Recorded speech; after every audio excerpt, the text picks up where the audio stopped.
farzandim o'xshasin Rasulullohga, masjidda yayrasin o'g'lim ovozi, shayxlarni yig'latsin bulbul navosi, Rasulim davrini eslatsin zora, Nabiy Sayyidga bolam o'xshasin. Onasi bo'layin shunday ummatni, Robbimdan so'rayman qori dilbandni. Muhammad Amin Ahmad farzandni, Amir al-Muminga bolam o'xshasin.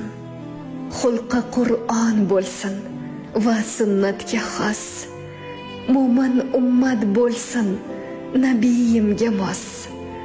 Hayotda orzuyam birgina xolos, farzandim o'xshasin Rasulullohga.